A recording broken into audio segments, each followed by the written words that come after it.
The Alaskan wilderness in late autumn is unforgiving, a land shrouded in early sunsets and frosty winds that bite like wolves.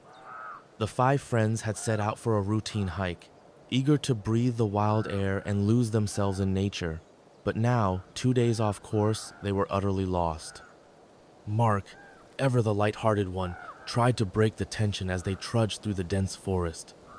"I'm just saying, if anyone finds my frozen corpse, make sure they know I died doing what I love, being lost. Oh, and somebody needs to feed my cat." Karen shot him a look. "This is serious, Mark. We need to find shelter before it gets dark." Yeah, Mark replied, running his hand through his tousled hair. "I get it, but I'm trying to keep the mood up, you know? We've been wandering for 2 days and we haven't even seen a sign of civilization." "Who needs civilization when you've got nature?" Chad interjected, hiking up his jacket collar. He scanned the surroundings like he thought the woods were listening to him. "I could probably make a shelter out of these branches if we really needed it. I saw a YouTube video about survival once." Castle, Karen's younger brother, snorted. "Yeah, bro, good luck with that. I'm sure you'll thrive with your frat boy carpentry skills."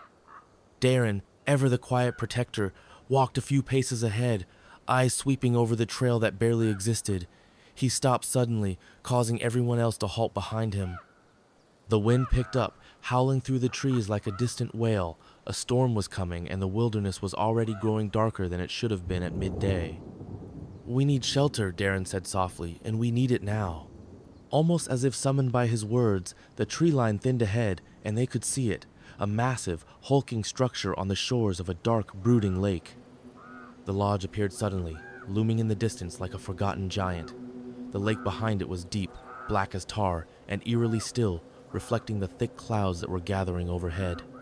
It stood there, ancient and forlorn, a massive cabin of dark wood and stone, long forgotten and left to rot.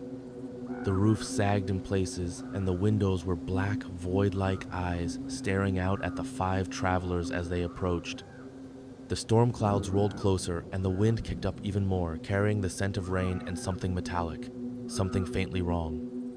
"Well, look at that," Mark said, forcing a grin. "A perfect place to spend a night. It's like a 5-star wilderness retreat." Karen shivered, not just from the cold. There was something off about the place, something that made her stomach churn. "We don't have a choice," she muttered, pulling her backpack closer. "Let's get inside."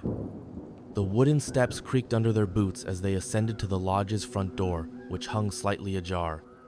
A massive, rusty metal plaque greeted them, the words barely legible, "Black Hollow Lodge, established 1935. Chad gave the door a shove, and it groaned inward, opening into a dim, cavernous foyer. Inside, the air was thick with dust and the unmistakable odor of rot and neglect. The lodge was enormous, much bigger than it seemed from outside. High vaulted ceilings loomed overhead, and a massive stone fireplace sat cold and empty at the far end of the room. Everything was draped in shadow. Mark whistled, his voice echoing off the walls. "What the crap was this place?" Castle asked, his voice almost reverent. He walked deeper into the lodge, stepping on a large bearskin rug that covered part of the wooden floor. "Looks like something out of a horror movie." As if to prove his point, they all froze when they noticed the walls. Mounts, dozens of them, covered every inch of space. A menagerie of Alaskan wildlife: moose, bears, wolverines, foxes, even small animals like rabbits and birds, all stuffed and mounted in grotesque poses. Their glass eyes seemed to follow them as they moved, shimmering in the low light. Most were just hideously disembodied heads on the walls, but others were full-body mounts, standing in poses as if they were still alive, except for the rot and mold. "I'm not a fan of taxidermy," Karen muttered, inching away from a particularly large moose head. Its antlers stretched out like skeletal fingers, and its eyes seemed a little too lifelike. "I don't know," Chad said, grinning. "I think it gives the place character." Mark nudged a mounted wolverine with his elbow. "Looks like someone was really into hunting." "Hey guys," Castle said. "I don't know about anyone else, but I've really got to use a bathroom. Pronto. I've got a major peking turtle, if you know what I mean." "Gross," Karen said, unimpressed. "I'm sure there's a bathroom in this huge building somewhere," Chad said. I also spotted an outhouse not too far from the lodge as we came in.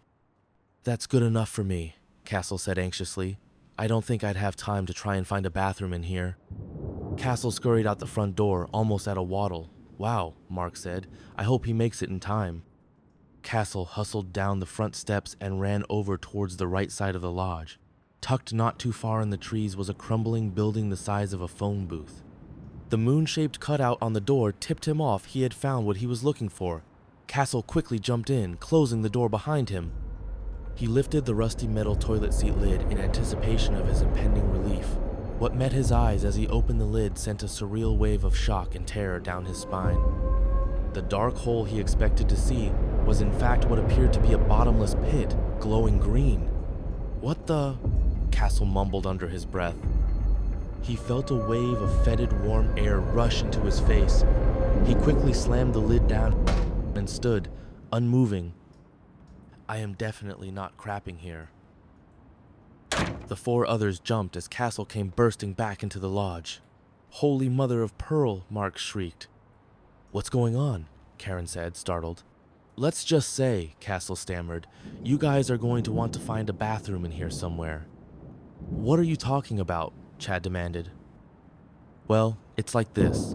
Either the outhouse is a nuclear waste dump, or someone ate a whole lot of bad Mexican food. The other four stared at him silently, mouths agape. Huh? Chad said. It was glowing green, man. Something was definitely not normal. Okay, Mark said incredulously. Did you at least get to go? Nope, Castle said bluntly. Sucked it back in, just about up to my throat. Again, gross, Karen said, wincing. The cold inside the lodge was palpable, as if the walls were leaching the warmth from their bodies. Castle continued, the sooner we get out of this place, the better. I agree, Mark said. Let's check upstairs. Maybe we'll find something useful. Darren nodded, his eyes lingering on the mounts as if sensing something unpleasant. We'll settle here for the night, but we need to be careful. They ascended the rickety staircase, footsteps echoing in the silence. The air was thick with more than dust. Something about the lodge clung to them, like a presence they couldn't shake. As they explored the upstairs rooms, Karen found what looked like an old guest ledger, its pages brittle with age. The names were barely legible, faded with time, but one thing was clear. No one had been here for a long time. The last entry was dated nearly 50 years ago. Weird, she said, running her fingers over the paper. No one's been here in ages. Good, Chad said, kicking open the door to one of the larger bedrooms. That means we don't have to tip the maid. They huddled in front of the dead fireplace, the wind howling outside as the storm finally broke. Rain pelted the windows, and distant thunder rumbled like the growl of a sleeping beast. So, what do you think is the story with this place? Castle asked, poking at a rotting piece of firewood with his boot. Feels like the kind of place that has some bummer of a backstory. Mark chuckled, his voice low and ominous. Once upon a time, there was a hunting lodge. But not just any lodge. This one was built on sacred ground, an ancient squirrel burial ground. Their spirits have never left, and now they haunt this place, eternally seeking their lost nuts. A loud thunk echoed through the room, making everyone jump. All five of them turned toward the sound coming from the wall, where a massive mounted bear head hung. For a second, no one spoke. Then Chad nervously snorted. Relax. It's just old wood settling, probably. But as they watched, the bear's head twitched, its glass eyes flickering an eerie green light as if something behind them had sparked to life. And then, slowly, the jaw opened. Just a crack. Karen backed away, her pulse quickening. Did that thing just? Before she could finish, another sound filled the room. A scraping noise, like claws on wood. The full body mount of the wolverine shifted, its lips pulling back into a grotesque snarl. One by one, the mounts around the room began to twitch and move, as if reanimating from some long-forgotten death. Guys, I think it's time to leave, Castle whispered, his voice trembling. Mark's eyes widened as he stood, backing toward the door. Yep, this ain't squirrel ghosts looking for their nuts. But before they could flee, the The Wolverine mount wrenched itself off its fiberglass stand with a sickening crunch. Its once lifeless eyes were now glowing green, and a guttural growl echoed through the room. The dead had come to life. The group scrambled, stumbling over themselves as they raced down the stairs. Behind them, the mounts were pulling free from their perches, claws scratching at the wood as they moved, jerkily and unnaturally, like puppets on strings. "Out the door, now," Darren barked, shoving the others ahead of him. But when they reached the front door, it slammed shut with a deafening bang, as if the lodge itself were sealing them in. "What the hell?" Chad shouted, yanking at the door handle to no avail. Karen looked around, panic rising in her chest. "We need to find another way out. Windows, anything." Suddenly, a low, guttural voice echoed through the lodge, deep and malevolent, though the words were unintelligible. It came from the walls, from the mounts, from the very structure itself. The air grew thick with malice. "Follow me," Darren commanded, pulling Karen down the hallway. "We'll barricade ourselves in a room without any animal mounts, if we can find one." They rushed down the long, rotting corridor as if entering a huge, gaping mouth, swallowing them into darkness. Every shadow seemed to crawl toward them. The mounted animals had fully reanimated. The heads on the walls continued to contort and twist while making nightmarish noises. However, the full mount creatures began dragging their decaying bodies through the halls, their hollow eyes glowing with some otherworldly green fire. The once grand lodge had become a hunting ground, and the 5 humans were the prey. Mark kicked open a door, leading them into a large bedroom. They slammed the door shut, shoving a wardrobe against it for good measure. "What the hell is going on?" Castle gasped, pacing the room. "This can't be happening." Karen leaned against the wall. "I don't know, but something is controlling them. I think the lodge is alive." Mark's face was pale. "Maybe this really is cursed land or something. Sacred ground like I joked about earlier, minus the squirrel part." "I don't think it's a joke anymore," Darren said, his voice grim. "There's something definitely wrong here." Suddenly, Castle's eyes lit up. The outhouse! Everyone turned to him. "What?" Karen asked, frowning. "The eerie green light," Castle said, pacing again. "What if that's where it's coming from? I've read about stuff like this. Portals, gateways to other worlds. Sometimes they're hidden in the most mundane places." Karen stared at him, her mind racing. "You think the outhouse is a portal?" "Wow, a portal potty," Mark said. Castle nodded. "Exactly. It sounds crazy, but think about it. The animals, the mounts, their eyes all glowing. That exact same green light I saw down the outhouse hole. Maybe whatever cursed this place is coming from the land itself, and the outhouse is the focal point." "More like fecal point," Mark said proudly. "Shut it," Karen said to Mark sternly. Mark let out a nervous chuckle. "So what, we seal up the outhouse hole and save the day?" Castle met his eyes, dead serious. "Exactly."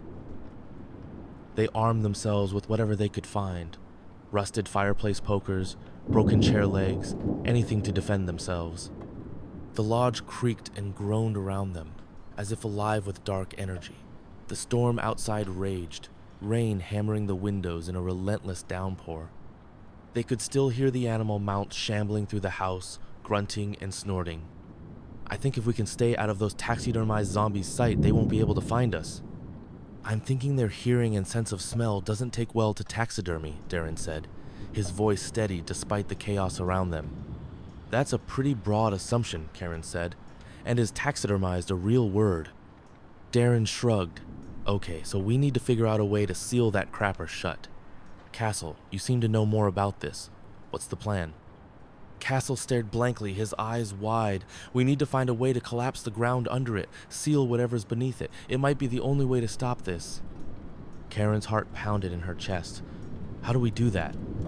"Am I the only one that remembers this possessed lodge locked us in?" Chad said. "Even if we did have a way to seal that hole shut, how do we plan to get out there?" "Good point," Castle said. "But we haven't tried the windows here upstairs yet. Maybe we can escape that way." Darren, taking command as usual, shouted, "Okay! Karen and Castle, go look for a window or something we can use to get out of here.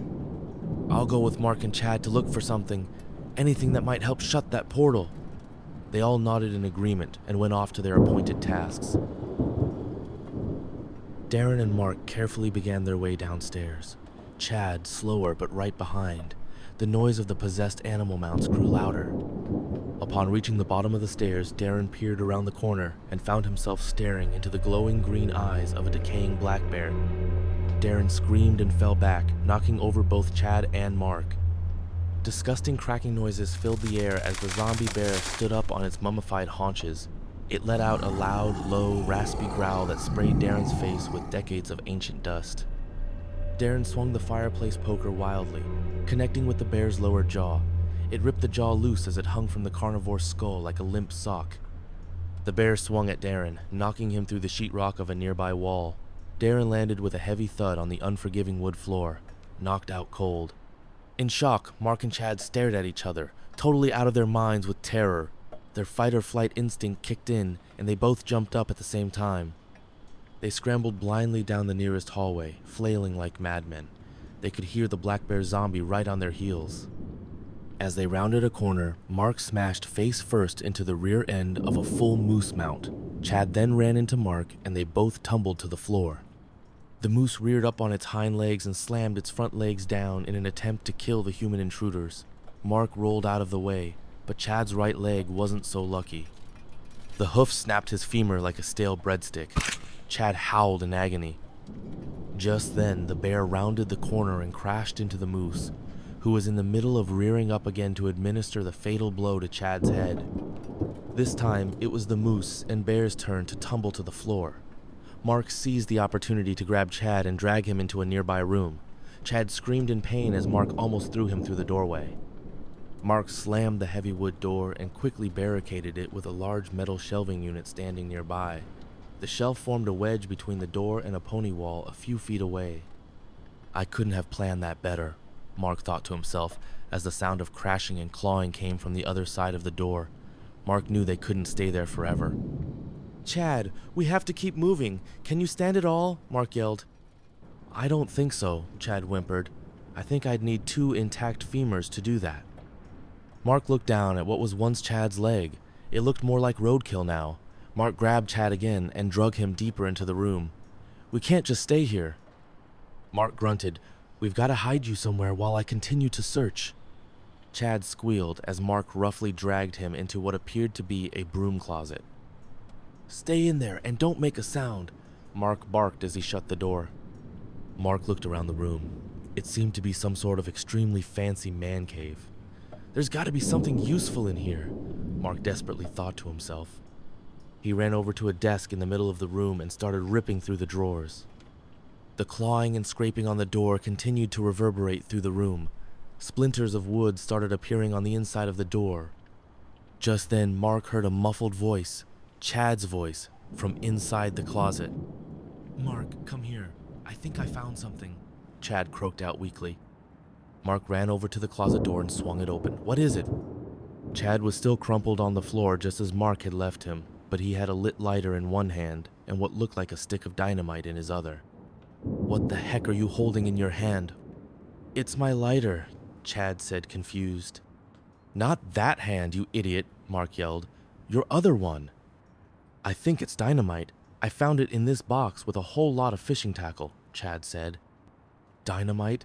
Fishing tackle?" Mark said, momentarily confused. "Wait a minute. Someone in this lodge must have liked to fish using the good old redneck method. God bless them. How much dynamite is in that box?" "I don't know. Let me check." Chad reached his hand with the lighter closer to the box. Mark's eyes grew wide as he screamed, "No, you moron! I'll get it! You just close that lighter!" Mark grabbed the lighter and the box and stepped out of the closet. He counted 5 sticks of dynamite tied in a bundle. "Perfect," he muttered. Mark slammed the closet door on Chad and rushed over to set the box on the desk. A hoof exploded through the door and began thrashing around, making the hole even bigger. Mark stood dazed for a moment until he heard the window shatter to his left as a baseball-sized rock bounced across the floor. He glanced outside and saw Karen and Castle standing on the ground below. "We crawled out an upstairs window, no problem," Castle called up. "You guys should be able to do the same." "It's just me right now. Darren and Chad are... well, it's just me. But you'll never guess what I found." A muted voice came from the closet. "Hey, I'm the one who found it." Fine, Chad found it. I'm coming down, Mark yelled through the broken glass. Mark slid open the window and carefully crawled out onto the first-story roof. Mark tossed the box down to Castle. Don't drop it, he said. Mark then jumped off the eave and barrel rolled across the ground. What's in the box? Karen said as she helped Mark up. Dynamite, Mark said, grinning like a madman. You're kidding, Karen muttered, shaking her head.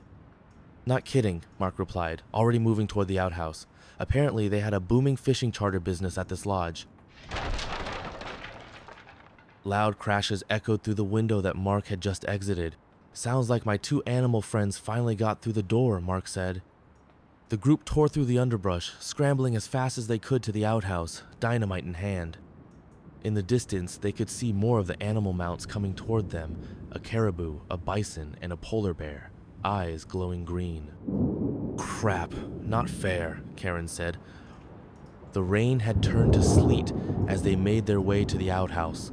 The cold bit through their clothes, but they didn't stop. The outhouse loomed ahead, its silhouette barely visible through the sheets of freezing rain. The dead animals weren't far behind. They could hear the growls and scraping claws over the roar of the storm. Hurry, Mark shouted, setting the box of dynamite at the base of the outhouse. He and Castle worked quickly, wiring the explosives together as Karen kept watch, a rusted golf club she found on the ground, in hand. Karen looked at Mark, who was inside the outhouse and staring into the glowing open hole, his face drawn and pale. You okay? He gave a weak smile. I was hoping for a nice weekend in the woods, not whatever this is. The ground beneath the outhouse rumbled, as if something far below the earth was waking. The air grew thick with the stench of decay, and the wind howled like a dying creature. Karen heard a rustling in the bushes directly in front of her. She gripped the golf club, preparing herself for whatever was coming. One of the animal mounts burst through the brush, emitting a high-pitched, warbly scream. It was a rabbit, eyes glowing with intense green fire. Karen instinctively drew back the 5-iron and swung with all her might, warrior screaming at the top of her lungs. The golf club connected with the white rabbit with a sickening crunch. It blew apart like a dandelion gone to seed, nothing but hair and dust floating in the air. Mark and Castle turned. Whoa, are you all right? Mark said. Just having a bad hair day, Karen retorted. Now hurry up and light it. Castle screamed. Hurry, light it, Mark! Mark lit the fuse and dropped the bundle of dynamite down the hole. They all sprinted back, running blindly, only to come face to face with the polar bear mount. The rotting bear corpse lunged at them with ferocious speed. For a moment, everything seemed to go in slow motion. Then the ground shook with a deafening boom.